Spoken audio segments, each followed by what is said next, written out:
Приветствую вас, мои дорогие друзья. Сегодня 18 апреля 2022 год. Идет 54-й день войны в Украине.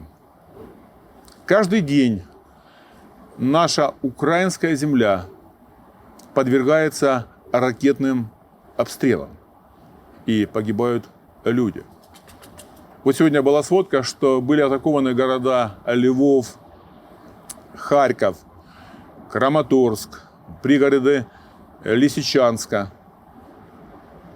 И я задаюсь вопросом, как жить в это время простому человеку, который находится в очаге войны, который не знает, когда прилетит, куда прилетит, какие посещают нас чувства, как мы реагируем на все это, как нам жить.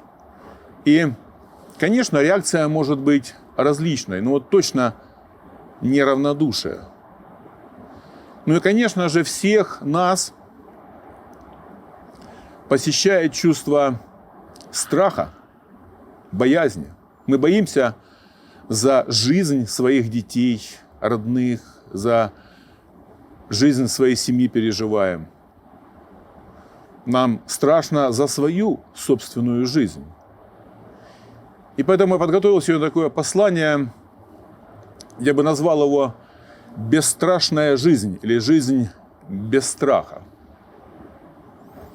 Давайте вспомним, что вся история человечества пропитана буквально страхом.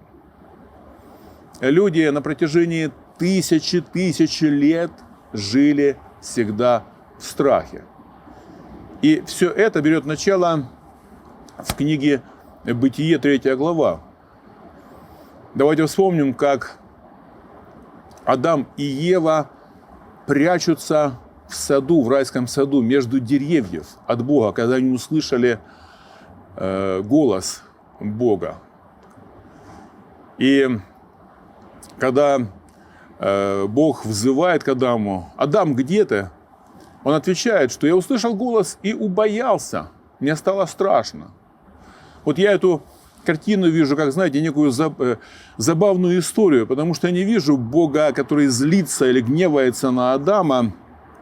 Я больше вижу Бога как Бога улыбающегося. Вот как мы играем с детьми, или вот я со своим внучком Степой играю в прятки, ему 2 года, он от меня прячется, я-то вижу, где он прячется, но я специально хожу и говорю: «Где ты?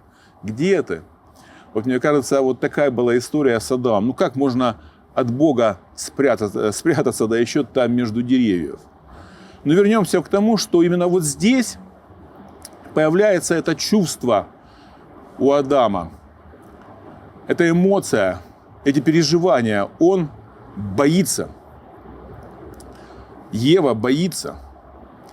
И это происходит потому, что наступает разрыв. Вот до этого они были с Богом одним целым.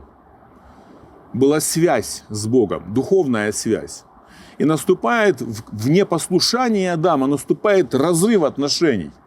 То есть они теряют связь с источником жизни, с источником любви, с источником безопасности. Вот сегодня такое есть слово модное, да, гарант. Кто наш гарант безопасности? Ну, конечно же, Бог. Вот они потеряли эту связь. И приходит страх в их жизнь.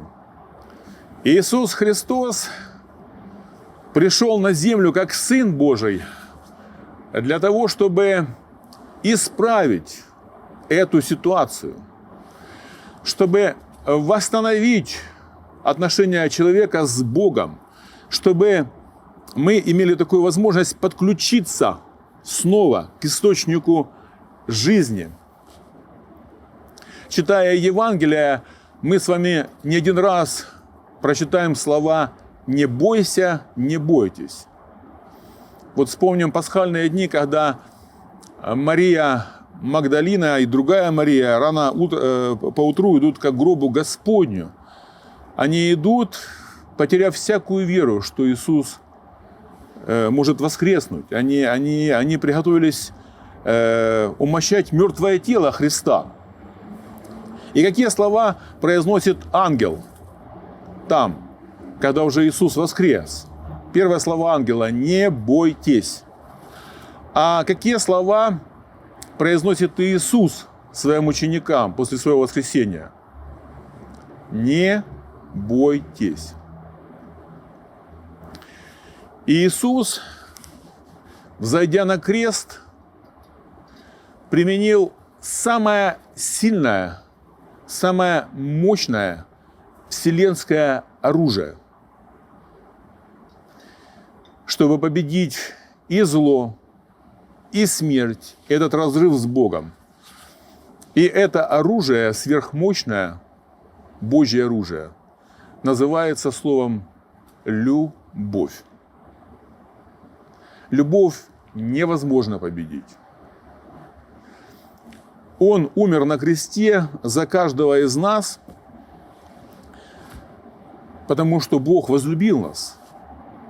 Бог принял нас как своих детей в Иисусе Христе. И тем самым мы сегодня имеем эту возможность быть соединены с Творцом и жить в бесстрашии. Жить и ничего не бояться, потому что мы с вами подключены к источнику жизни. Потому что Бог – это наша безопасность, это наше основание, наша защита, наша скала и наша победа. И в том числе, самое главное, победа над смертью. Друзья, пусть Бог благословит всех нас не бояться и жить без страха. Благословения вам.